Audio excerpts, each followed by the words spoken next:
The Chinese proverb is proving true as we are living in very interesting times. As the coronavirus started to fade, 2020 decided to bring up some more past trauma in the form of police brutality, protests, and riots.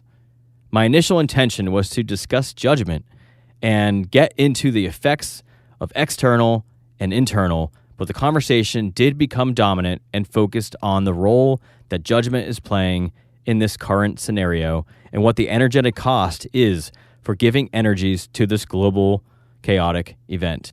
Anytime we can relate a topic to a global scenario that most are participating in is a win in my eyes, because these are the subjects that contain the most thirst for insight in this very moment. Of course, there is also a great amount of insight being offered everywhere else, so it is crucial to practice discernment and what is best for you on your journey and current intentions. If you resonate with this episode, please join us on the Sunday evenings. Right now, they are Sundays. Sunday evenings after the episode release for a live Q&A session on Zoom, Facebook, and YouTube. Connect with us on social media, leave a rating and review on iTunes, very crucial. And there's always the option to join our Patreon account and support us monetarily while receiving access to our behind-the-scenes content and also an episode shout-out. You can do so by visiting wise-wise.com/PATREON. Much, much, much gratitude.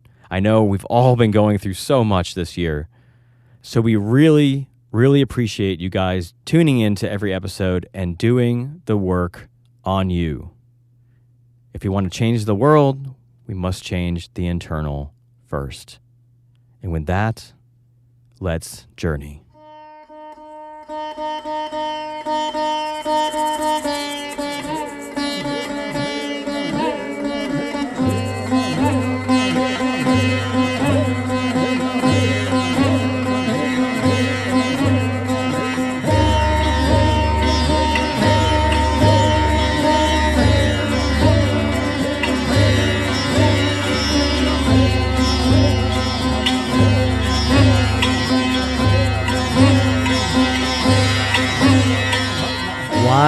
Wise.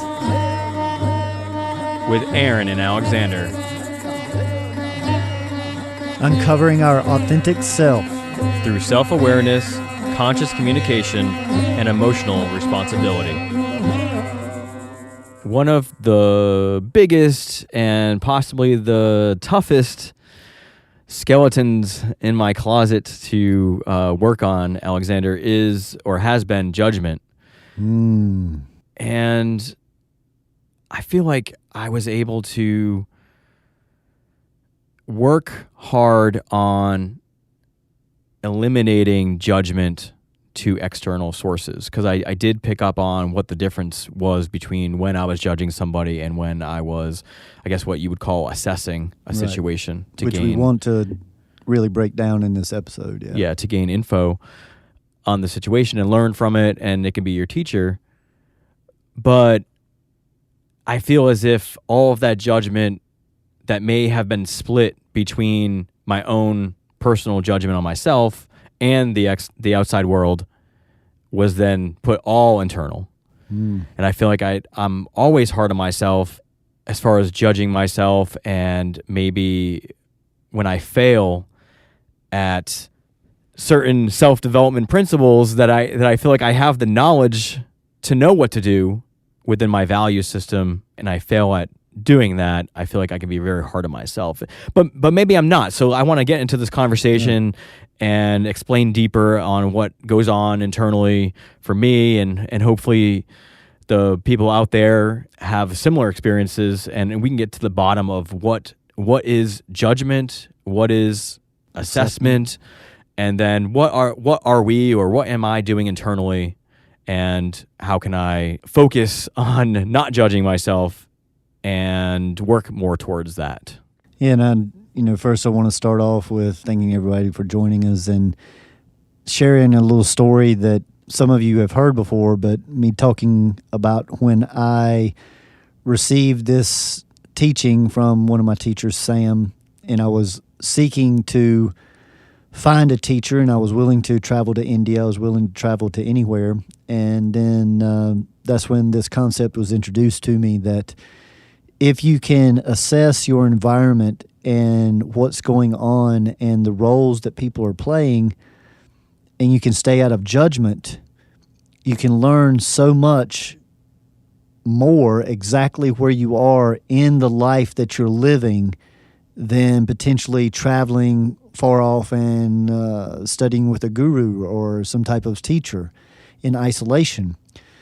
Because we really learn so much through our everyday actions. And many times people want to remove themselves from their everyday actions and to go to some other special setup and arrangement to study and learn in. And if you isolate yourself, then you don't have situations coming in to even test what you're learning, right? Yes, and both are useful. There is a time where isolation and self-study and going inward is very useful, and I did that for many years. But it is a different type of study. It's similar to a meditation, to where you go to the same spot and you have your environment that is optimal and it's very quiet, or you learn to meditate in the marketplace around 1,000 people. And that happened to be the way that I was introduced to meditation, or what finally wound up resonating with me. So yes, we're going to really work to separate the difference between assessment and judgment, because there's so much useful information in assessment, but there's so much cost to judgment. Then we can fool ourselves when I hear people say all the time that they're not judgmental, that they don't do this and they don't do that. And normally the people the more they're talking about it, really the less that they're actually doing it. So I think this is a great time to bring this up, especially with everything that's going on in the world, with the coronavirus kind of being put on pause, and now we have all this racial and tension between cops and protesters. And so there's a lot of judgment swirling around.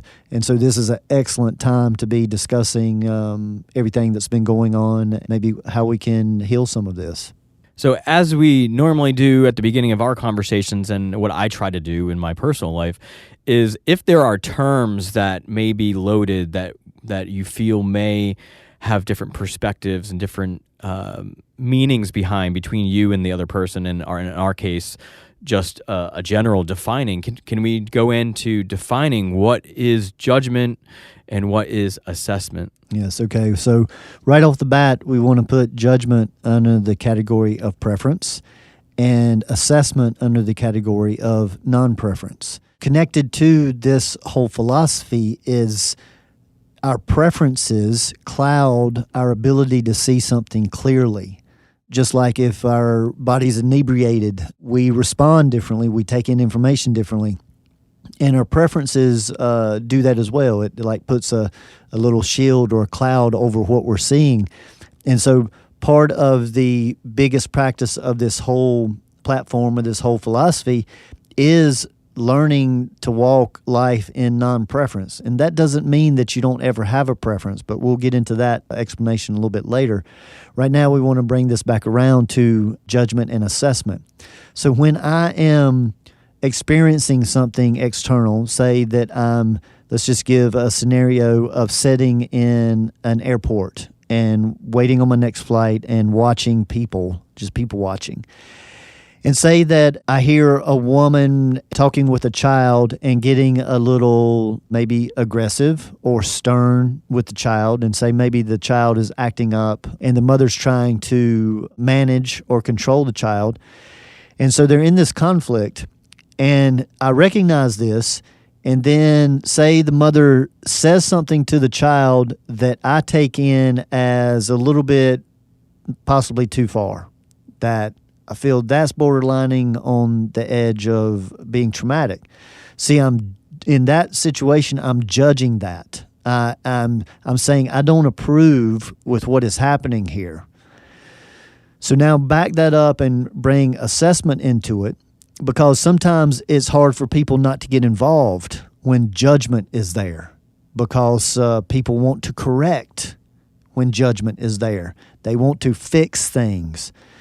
But in assessment, Same type of scenario, noticing that that's going on.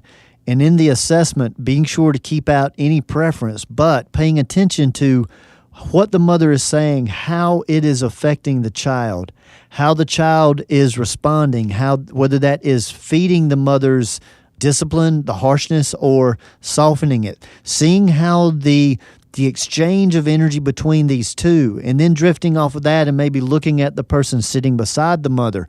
What is the rest of the environment doing? See, at all this time, you're taking in information. You're just assessing. You're not at any point going, oh, she shouldn't be doing that. They shouldn't be doing that. She should be doing this. She should be doing that. So the assessing is that you're not choosing somewhere to stand on the subject. You are just taking in all the information, and when a person is able to walk through life through this assessing view, you're able to gain so much information. I like to say and suggest that, to carry true wisdom, you need information and experience, and that equals wisdom. But I don't need to stick my hand in a fire to know enough information of what fire will do to the flesh. That 95% of information of me seeing someone get burned is enough for me to assess and to gather enough information to make the decisions that I need to make in my life. But no, I'm never going to know 100% the amount of information that person that actually has the experience. But I happen to feel that part of this conscious path is choosing what is enough. What is enough information? And I don't need to go into judgment, because judgment is normally going to that next level of wanting to get involved in the experience. And sometimes we need to, but many times we can go in with good intentions but create even more complications. So you mentioned that as we're talking about judgment versus assessment, you said it was preference versus non-preference, but you also said that judgment was correction. And what would be the other word that you might use for assessment in the correction versus? Acceptance. Yeah, just accepting the situation or the person for exactly, where they are, what's going on. But at the same time, the next level, acceptance is the first step, but some people stop there, and that's seen as a loving gesture.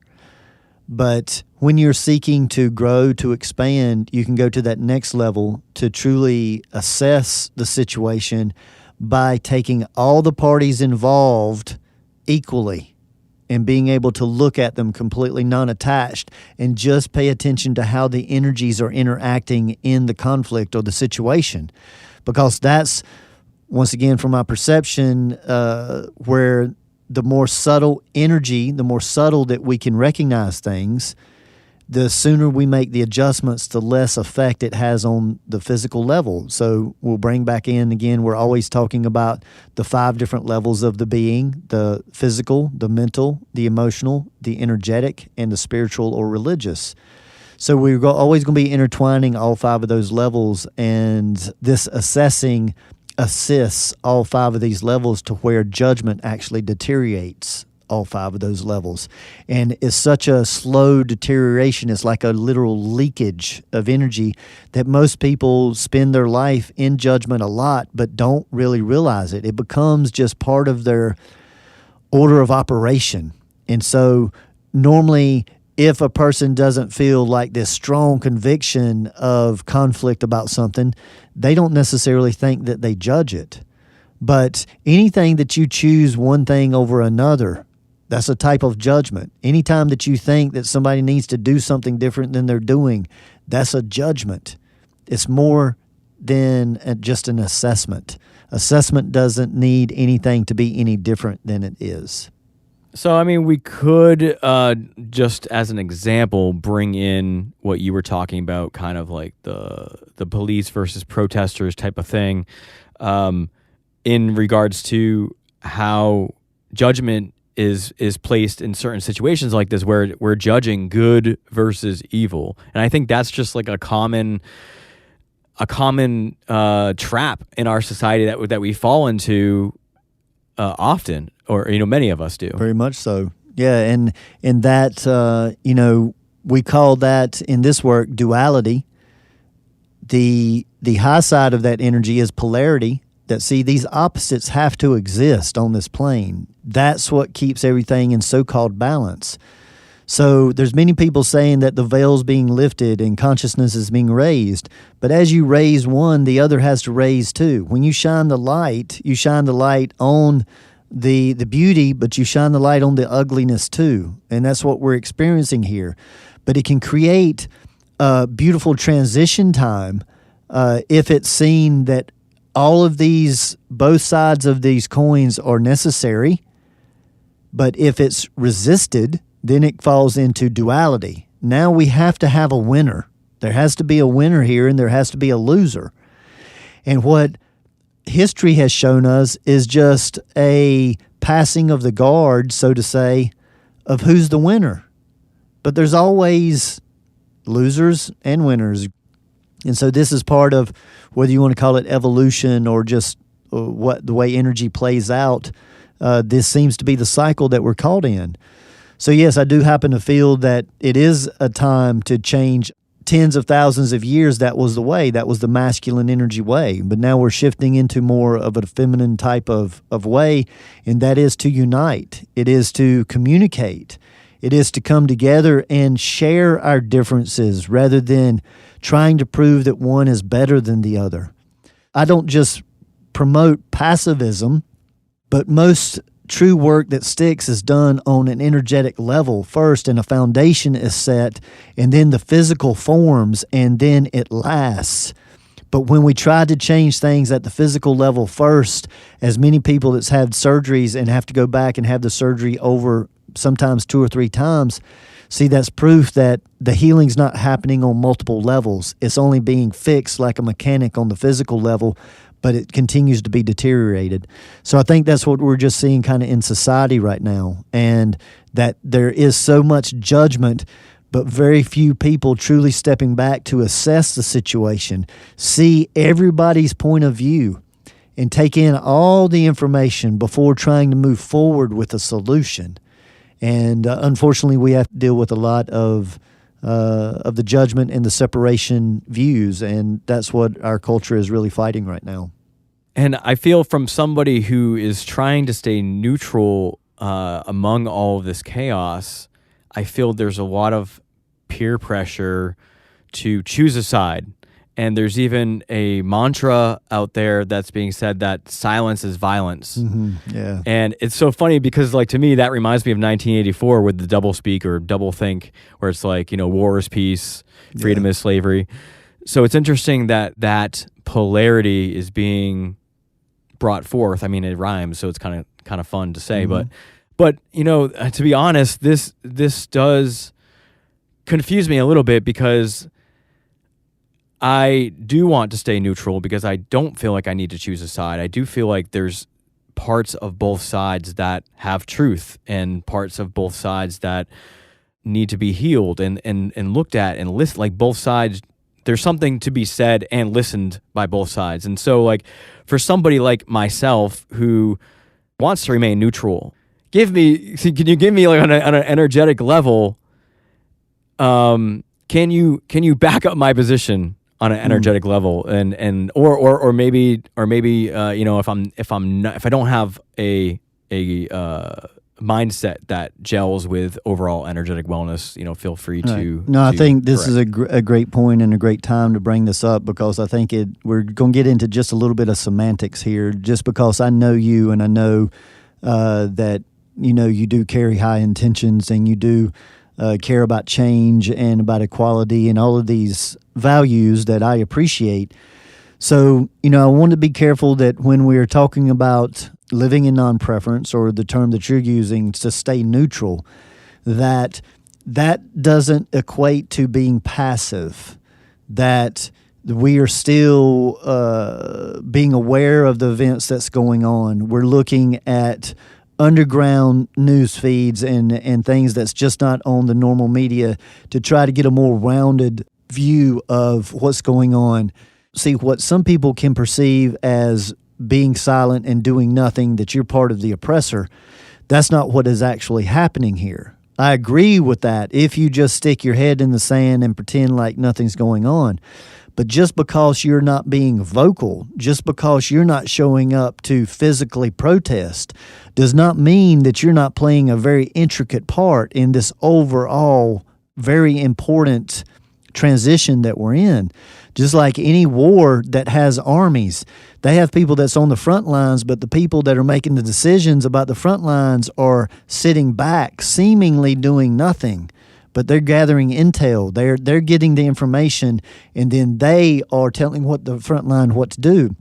So on this level, whether you look at it from an energetic standpoint or a spiritual standpoint or a mental, it's really every level, and even physical will bring that in as well, and spiritual, that there's intention going into each level of that, because even during this time, to not be out there on the front lines fighting, you are preserving your physicality, and there may be a time where some of those people get weak and there needs to be rotations. So be careful with those judgments out there, people, that you don't really know what someone is doing or not doing behind the scenes. But many times inaction or non-action can be very misunderstood, just as actions can be very misunderstood. Anybody that wants to research this a little bit, might be worth checking out Gandhi's path and the way that he basically was part of freeing a whole nation of slavery, the oppressed, just like we're dealing with right now, through no violence, no looting, completely passive, sitting protests, to where if anybody lashes out, then they're very easily seen. And that's the key. The protest shouldn't be, in my opinion, verbal. As I say, speak your truth, speak it to the wind, the sky, the trees. But the verbiage that's being spoken right now is creating resistance, is creating retaliation, and understand that these people are upset, and they have a right to be. They're not being heard. But once again, you don't teach someone to listen to you by yelling at them, telling them to listen to you. You teach to listen by listening. You teach to communicate by communicating. Not much is resolved through the yelling. Not much is resolved through the force. Somebody has to lose in that situation. But in a peaceful, communicative union, everyone can win. But there may be some adjustments, some sacrifices that have to be made on both sides. But that's what's necessary for growth and change. So once again, as inward, so outward. And this is just a great representation of everything we're going through in our country, of where our population is really at internally. It's just been a lot of hatred and anger and bitterness being covered up for a long time. Yes, the veil is being lifted, but the ugliness is being seen too. Yeah, I was trying to think about these situations going on from an energetic perspective only, and how if there is violence on both sides, to me it builds those, I would say polarity, but I guess it would be a duality. Yeah, it builds both sides and it separates them more. But if love comes first and you see the other people as not enemies but humans, and you listen, and like we've seen videos of police kneeling down with the protesters and having a conversation and exchanging hugs and thank yous and gratitude, from an energetic standpoint, when something like that happens, does it have the reverse effect where those polarities kind of morph and neutralize, like the energy actually neutralizes and kind of subsides? Well, I mean, it does in certain areas, but it creates issues in other areas, similar to the saying of a butterfly flapping its wings, in one area of the world creates a tsunami in the other area. So see, the way that energy exists and builds, it builds through friction, through resistance. So whether that is a duality resistance to where people choose sides, see, even if you come from so-called love, you're going to aggravate hate because they are polarities, they're exact opposites. And you can't activate one without activating the other. That's the way it seems that physics works. So in this situation, that's why when you come from it from a loving position, I would like to suggest to consider using the terminology to say, let's come from an accepting position. Because sometimes to be loving to somebody that is your enemy is very unrealistic for most people. First, we just need to get to acceptance that, hey, there's something or someone here that sees things very differently from me. I have to accept that that is okay first. I mean, that's the very first thing, that this is the law of polarity, is that I recognize that you have to exist. Now, see, the beauty is that when both polarities recognize that they both have to exist, then they no longer have to be in duality. Now they come together as one while allowing both to exist. Like balance, basically. A balance, yes, but I like to use the term equilibrium over balance because equilibrium is always moving, and that's really what we experience is a fluctuation like a wave form rather than a steady balance. And so this is why it's very important that to hold that love and that compassion in your heart. But I hear so many people talk about that we just need to come from love. We need to, love is the only thing that will heal this. And while I can agree with that to a certain extent, you're asking people to go a little bit further than is possibly humanly possible at this level of evolution for most people, especially the ones that's upset. I happen to feel that, just a meager opinion here that doesn't mean much to me or anyone else, that the very first step is that acceptance, and that you don't have to love something that you accept, but you can respect it. You don't have to like something that you respect. So these are the kind of the challenging, I think, some of the terms when things like love is used, and when around people that are angry, that can actually make them more angry. So just trying to get people to meet at that. Some of the words have been used as neutral, or that acceptance of each other, and build from there. With this being help from both an internal place and external, say using the police force, for example, there needs to be police that hold other policemen accountable, and there needs to be citizens that hold citizens accountable. And I don't mean in a forceful way, but in a communicative way, in an accepting of accept where you are. Now, please, can we communicate a little bit to see if we can shift that just a little bit? I'm willing to shift how I am looking at it by coming to you and you giving me information that I didn't have. That's what helps me shift my perception. So see, having that openness rather than going to the situation from a duality view of I'm going to prove my point. I'm going to prove you wrong and I'm going to prove me right. That's what we've been going through for, about 24,000 years, and all of that is crumbling around us. And so hopefully we can catch all of this. The protests can become more peaceful, more communicative, and I do want to give a shout out to the Winston-Salem, North Carolina area for doing so far what seems to be an amazing job with their protests. So far the outcomes have been better than any other city around. So I did want to give a shout out to the people involved in that. So when you talk about having acceptance, from what you said visually in my head, I can picture like somebody accepting the other side. But what about the acts that have led to the violence or the protesting? Another great point, because acceptance does not mean condoning. So just because you accept someone doesn't mean that you condone all of their actions, but you just accept that it can't be any different than it is. So whatever this person or this situation is bringing from their past, acceptance, once again, doesn't have to be approval of it, but it can be, forgiveness can be involved to realize that people deserve second chances, so to say. So that is a big differentiation between acceptance and condoning. And just because I accept somebody, as Jesus suggested, to judge not and forgive those that have sinned against you, so to say, that's the very first step, is accepting them. For me, what helps a lot is that forgive them, Father, for they know not what they do.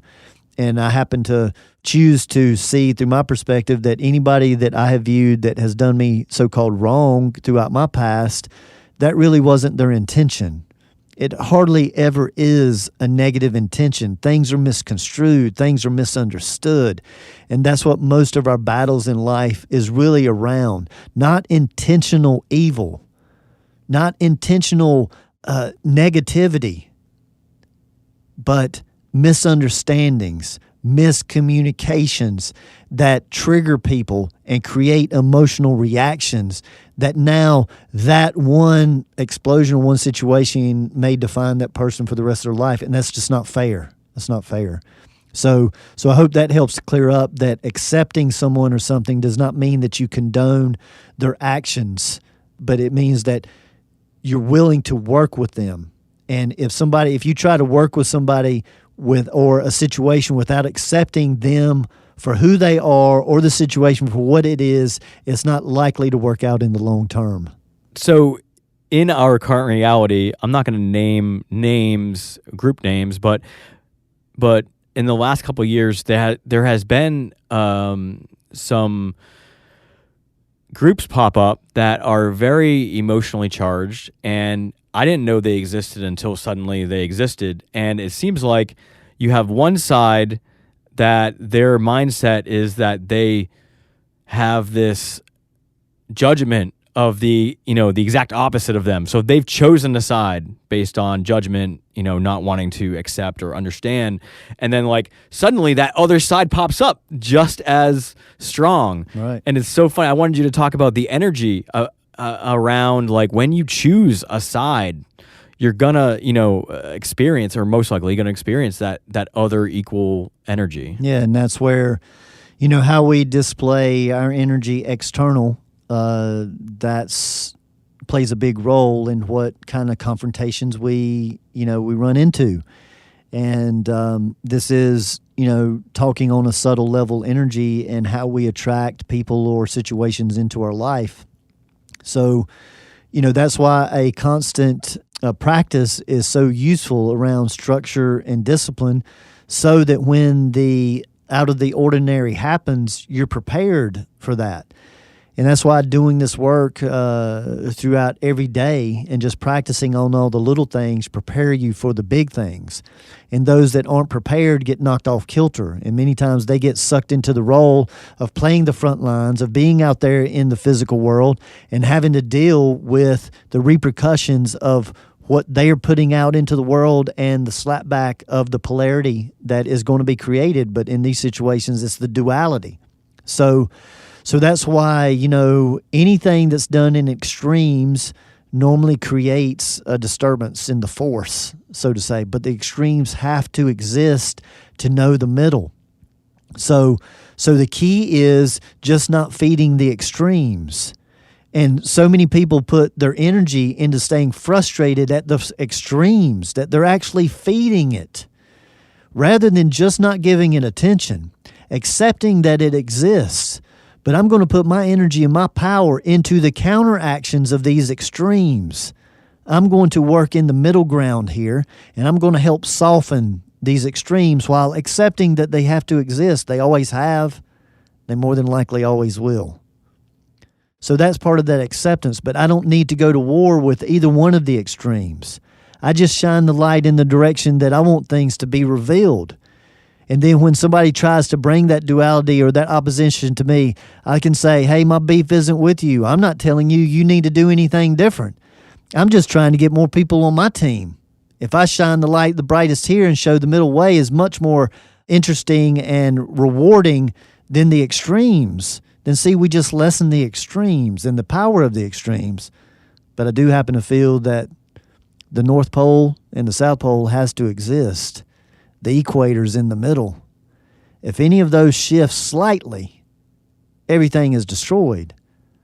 So see, the equator don't fight the North Pole. It doesn't fight the South Pole. It's content to be there in the middle. And that's all that I'm suggesting here, that the energy has to be in all of those areas. The media focuses on the extremes, and that's what keeps people emotionally charged. And you can't be in the middle emotionally charged. So see, we're not talking about not caring. We're just talking about, where are you directing your attention? Where are you directing your energy? What battle are you fighting here? And if you're fighting the extremes, you're feeding the extremes. If you're focusing on the middle and you're shining the light to all those around you to say, hey, yeah, the extremes exist, but please don't give them any attention. This is like two children throwing a temper tantrum and the adults being on the sideline cheerleading the temper tantrum on, or just yelling at the kids, getting involved in the temper tantrum. When it has already been proven many times by myself and others that if you bring your energy in, calm the energy of the environment, the temper tantrums calm down. It doesn't have to be done with force. It needs to be done energetically to sustain. And so this is why this is a little bit of a longer trek than I think most people are looking at it being. And there is a big change that has started, and we'll just see how long people are able to persevere, because people on the front lines normally don't persevere very long. It's the people in the backgrounds that's doing the planning, that's seeing the bigger picture, that's able to put more time and energy into it over a longer period of time. So our culture goes through this very often. We get fired up emotionally. Most people put all their energy into the beginning, and then they wane. They lose attention, and something else shiny is put in front of them, or another situation through the media, and they lose interest. And this is a type of thing that has to be worked on for a minimum of 7 years to create a whole new life cycle. So this is just the beginning of what I would call a 7-year march minimum to actually affect change. So I didn't realize we were going to bring all this in, but I think it's worked out great. Yeah. It still is around judgment, because that's what we're fighting in our culture, and with everything that's going on is the judgment card. Yeah, I thought your media metaphor was perfect, because they do. I mean, you have the MSNBCs and you have the Fox News, and we know that they are polarities or dualities of each other, and they stoke the fires, they stoke the extremes. And when people start to wane and go more to get sick of it, lose interest, go more towards the center, they create another one or talk about something different that that is then stoked for a different fire. Yes, and so there's going to be people that follow the media and what they're fed, and that's what they base their opinions off of. And then there's going to be other people that seek information in more esoteric or more unknown, but possibly less manipulated ways. And when those two people come together, they're going to see things very, very differently. And they can't make each other see the way the other person sees, because they haven't received the same information. And so this is what we're challenged with, is everybody's getting different information and then trying to teach each other. and very few people in our culture truly want to be taught. Everybody wants to be the teacher. So this is why there's so many opinions flying around, and it takes quite a long amount of time to truly gather enough information to make a wise decision. And so that's why we want to be careful to react in this world instead of reacting to respond. And respond takes more assessment, to where reaction has no assessment. It just reacts. And so that's what this whole philosophy is about, is getting back to that response, and rather than reacting, and getting to acceptance is one of the very first steps to move forward with change. And I think the whole point of what we're trying to say, or at least what I think we're trying to say, is that there is a cost to being judgmental, to being more on the extreme. And maybe you can briefly bring up, like, what is that energetic cost? One thing is, just on the physical body. I mean, it's been proven now, even in our culture, how much stress is causing complications in wellness. And, that's alternative medicine like 101, but we're finally catching up with Western medicine to even get in on this. But they use that term like stress as just a very broad statement, and in this work we break it down into specific emotions and specific parts of the bodies, and they're all connected in energy centers or chakras. So we really enjoy like separating all that. But this, first of all, when emotions are created, I happen to feel they're created with the mind. So a physical or mental dis-ease normally does stem from a disruption in the energetic field or our aura. And that energetic field, which Western medicine has recognized, that we do have an energetic field around us, and that energetic field gets damaged from suppression or overreaction of emotions. And that's what is so prevalent right now. So we're dealing with the coronavirus, and now they've just initiated all of this anger and judgment to come in, which is lowering everyone's immune systems. They're getting so emotional, and that's one of the biggest pulls on the immune system is emotions that aren't being processed. They're either being stuffed or they're being over-exaggerated. So it comes down to those emotions are stimulated from, guess what? Failures to communicate in our relationships. And that's what's trying to be bridged right now is the relationship between the cops and the civilians, between the different races. You know, it's so important to see that the key here is the communication. And so everything that, you know, people are experiencing right now, it is affecting them on all of these different levels, these 5 different levels, but most people don't realize it until it gets to the physical. You know, there is a high likelihood that there will be a big second wave. Some people are saying because people aren't wearing masks, I happen to feel because it's the energetic drainage that's going on right now with all the protest and the media stirring up all of the racial and the divide between the cops and the civilians, which now the military has been brought in. So it just keeps amping up. And so the more you so-called care, the more you feel a need to make a change, the more you put yourself through that. And there are people that have to play that role. It's very highly likely that, you know, they will suffer down the road. And this is what I went through, going through, you know, working with my wife, losing her to cancer, and me being the only caretaker. And I never had any illness really, or sickness or vulnerability in the physical. And then it took me 7 years and even more. Still to this day, I'm continuing to heal from everything that's happened from that. So this is what people are experiencing on a minor level, more slow, similar to what people that have gone through PTSD type trauma events in a very consolidated time. So stress over a long period of time is very equal to very traumatic, where stress is just compounded into a shorter amount of time. And most people don't realize how stress is deteriorating them because it just becomes a part of their personality. And they don't even realize that they are frustrated or they are irritated or they are sad. And that's what we really need to be aware of. And that's what the Wise podcast, the Just Philosophy, is helping to reveal in our community, that we can call on each other to help each other see things that we're not seeing clearly ourselves, but in a loving, supportive way, not a judgmental way, but in an understanding and an accepting way that this is the way that energy works, and it's either charging our field or deteriorating our field, and it's affecting all 5 of these levels. So I now want to take it internally, and let's go into self-judgment.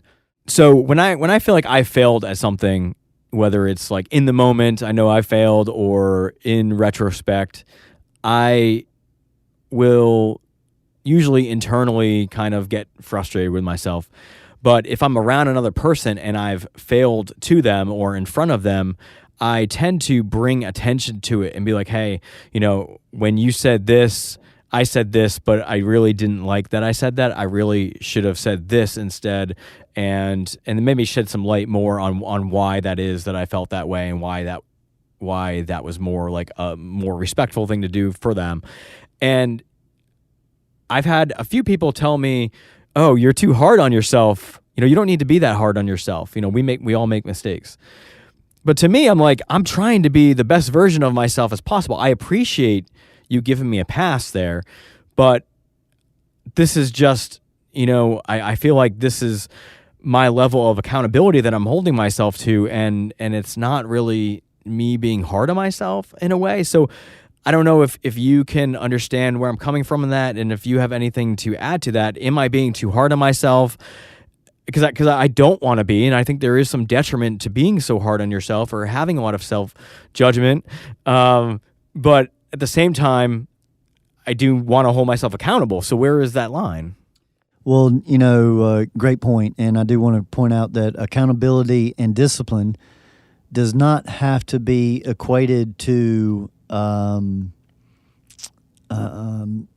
judgment. Once again, that anything that we want to get better at, we have to accept that we're going to fail. We increase our skills through the friction and the learning through failure. So with this, it's when someone says that you're being a little bit too hard on yourself, it may be worth really checking in, because that's coming into your field for some reason. Now, once again, we fool ourselves constantly. And this is why having people we can trust around is very useful, but we have to utilize them to say, one of my favorite sayings when I get around somebody I respect is, hey, where do you see that I'm fooling myself? I like to have a question cocked and loaded that if Jesus Christ walked into the room, that I know exactly what I'm going to ask. And so I ask any wise person that I come across that same question. And I suggest everybody to come up with that question. And my question is that, where do you see that I'm fooling myself? So in these situations, we need to hold ourselves accountable, but that doesn't mean that we have to give ourselves some type of cost for the discipline. Just the recognition of, okay, I see what I need to do different or better is enough. Not, you're such a bad person, and this is the 5th time that you failed at this week. See, all of that judgment is tearing yourself down, your being down, and it's slowing down the progress. To where if you accept and you can tell those people, hey, I really appreciate you looking out for me, but I'm not judging myself. I am just assessing and seeing realistically how much further I have to go before I get to a master level at this particular situation. And I'm being realistic that, you know what, it's probably going to take me a couple more years, 2 or 3 more years to work on that. See, to me, that would help that person to understand that, no, it's not what you think. It's actually much deeper than that.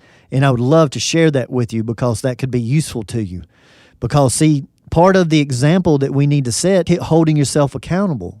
And, and that's one of our 5 pillars of this philosophy is emotional responsibility and accountability.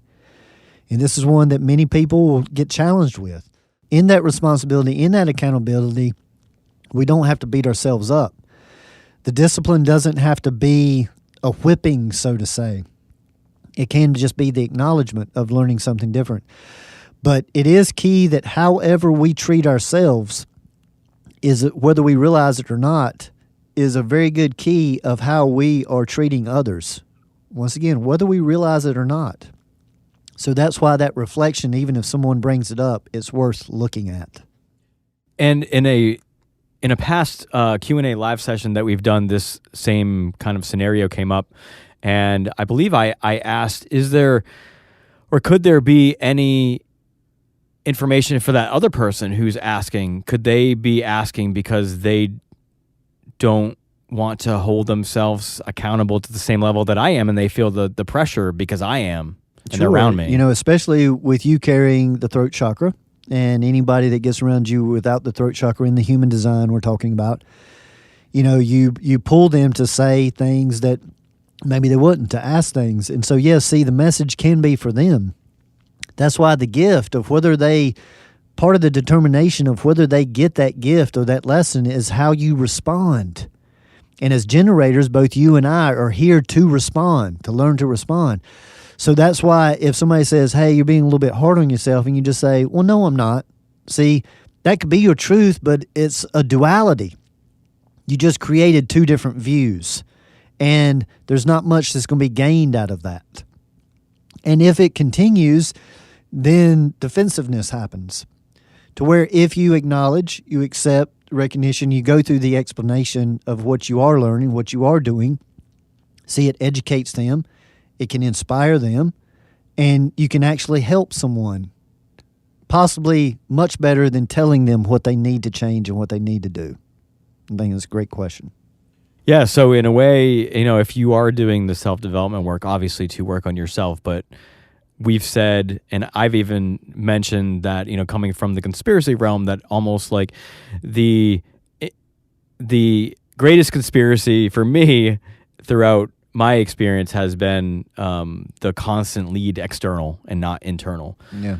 And if we do want to change the world, it will start within, and that will ripple out to the people around us, and so on and so on. So in a way, we are taking that next step. If we do take the time to explain it, we are working on ourselves, and then also explaining it in a very neutral way to them. Yeah. So once again, it's working with polarity to accept those differences, and then giving the information in a way that can be informative and inspiring. That's done through humility rather than force, rather than ego, and you create a duality. And not much is gained out of dualities, except there has to be a winner and a loser in duality. But there doesn't have to be a winner and a loser in polarity. Everything coexists in polarity, in harmony. So that's the power that we do have, is through shifting even our perceptions. We actually can be the most use to our loved ones, our family, our friends, by, of course, working on ourselves and how we react, because that is what feeds other people, how we respond rather than react, and that makes people get more comfortable, and that builds community. And you start to feel strong as a tribe or as a unit, because you don't have all this duality proving who's right, who's better, who's the leader, who's the followers, and all of that. So I think this was a great subject to bring up. I'm so glad that you suggested that for this evening. Yeah, and like what you're talking about, the more you have polarity and stay out of the duality in a community, the more people feel comfortable to be themselves and show them their true selves and open up and be vulnerable. Yes, and I want to give a quick example of this. I did see on Facebook this wonderful lady that was talking about helping Caucasians and people of not color to understand kind of what was going on, and she was explaining that her experience, like every year, of getting pulled over 4 to 6 times by the cops every single year, and for no reason, and then it being a 45-minute to a 1-hour process that they put her through. And she's very well educated. She's very well respected, and she's a mother. She's never had any charges against her in any way, shape, or form. But she was saying that, she learned this technique, and she teaches her daughters to be so informative that at every step she tells the policeman what she's going to do before she does it. She describes the color of her purse, of her wallet, everything before she does it. Then she asks for permission before she makes the move. So she's describing to the nth degree, then she asks for permission, and then she does action. And she said that this normally goes very, very well, but the last time that she went through this, that the officer actually said, "Thank you." And she was caught off guard, and she said, "Now I'm scared to death, because the energy that they carry is not a supportive energy." And that's why she developed all this, or learned this steps, was to comfort the police officer. And when he said thank you, and she said, "For what?" He said, "Because you made me feel safe." And she said, "Listen to that, people, that for some reason it's my responsibility to make the cop feel safe so that I can feel safe." That's what we're trying to get to change here, because it shouldn't be my responsibility to make the cop feel safe. And so the beauty of this is that, one, her willingness to communicate and to work with, in a polarity way rather than a duality way. And it was so inspiring that I almost posted it on my wall, but I don't do a lot of that. But it was showing that, they work together, and I can guarantee you that it wouldn't ever go down like that if that particular police officer ever pulled her over again. It would be a whole different process, because teaching happened there. Compassion happened there. Both parties gave, and both parties were vulnerable.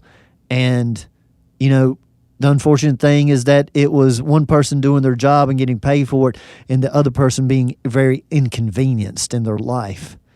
So it's very hard to dissect all of the issues that's going on, but we do want to shine the light on some bright places, and I think that story was worth mentioning. I did hear the same story you're talking about, and I actually was taught that, and I don't remember how or where, but I always do that when I'm pulled over. I communicate as clearly as possible to make sure that nothing is miscommunicated and they know exactly what my intention is at every step of the process. Mm-hmm. And so like I could definitely resonate with that, and I know that it works. Yes, I didn't know that, technique. Of course, I'm normally caught off guard, and I've handled them well, but certainly not optimally, not to that level. And I think some outsiders may judge that as almost like pandering to Yes. the cops, but really I don't want to give them a reason Right. to pull anything. I want to be as clear as possible because that was her point. Yeah, is exactly. that, inconveniencing yourself a little bit and getting your pride out of the way can make somebody with authority feel comfortable. See, she didn't give her power away in my view. She stood in her power, and she just communicated to another powerful person in that situation. But she had to do it through fear, unfortunately, but she had the discipline to overcome that fear, do what was right, and be able to communicate in a way to where the situation, worked out nicely. And unfortunately, too many other times, egos get involved. And when you strike toward authority, it's going to strike back. And unfortunately, it's backed up by a lot. And that's what right now, as people, as civilians, as community, we're trying to create the bond that the police and the military already have, and it's been strengthened for hundreds of years. So that's why community is so important, and being on a similar or same page is so important, because they have their tribes, their teams, so to say, and they're very well trained. So it takes some wisdom and some intelligence of how to approach these things. And I just think that lady and how she handled the cops was a good example of that. All right. So as we close this out, Alexander, any last words for us? I know this started out as an episode on judgment, and then we got into how important communication is within all this, but maybe living in these crazy times, any last words for everybody? Yeah, I think that the main thing is to just see, gradual changes over long periods of time equals lasting results. A change has been initiated off the piggyback of the coronavirus, and we still got some stuff more than likely to go through with all that. So patience is an extreme virtue, and you truly affect long-term change by just showing them that you're not going to go away. But we don't have to use so much force in the beginning, because you're just going to get force. People normally give in to changing their mind after either being convinced through information or being worn down over time. There's very easy for strength to be strong in the beginning, but every way shower has done it through perseverance over time. And we have to stay steady. See, many people say, well, we've given it time. It's been 400, 500 years, whatever, but not steady, consistent, intentional toward the same change, and not backing off and not slowing down, but keeping it consistent. And so I think that's, check your reactions and realize that is energy that, rather than getting rid of in a moment, that you could stretch out over days. So that's why responding is so much more important than reacting. Recognize the reaction. Don't judge yourself, but realize the power and the energy that you have. And if you just merely redirect that in a responding application, amazing things can happen, and you can sustain it over a long period of time. So patience and perseverance, people. I love you all. Woo! All right, stay tuned for our 3 minutes of stillness.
We appreciate your interest in self-growth, conscious communication, and continuing to ask the wise whys. And remember, gradual changes over long periods of time equals lasting results. The Just Philosophy, as discussed in this podcast, has been developed by Alexander over the last 22 years in his private practice, professional environment, and private studies. The information discussed is intended for educational purposes only. It is not meant as a replacement for conventional medicine. Just remember, knowledge plus experience equals wisdom. Seek the wise. As we continue sharing this information, there are also multiple ways to share and support this work. Gain access to our exclusive content, behind-the-scenes footage, and other products that assist you on your self-awareness journey by joining our patron team in exchange for a monetary donation by visiting wise-whys.com/patron. That is wise-whys.com/patreon. Another way of support is by sharing this podcast with receptive individuals or even leaving a review on popular platforms such as iTunes or Facebook helps us introduce this work to others through the listener's words. We are also on most major social networks, so follow us along there or even join our Facebook group community. Continue your journey by visiting Alexander's website where you are able to book private consultations in person, by phone, or even Skype.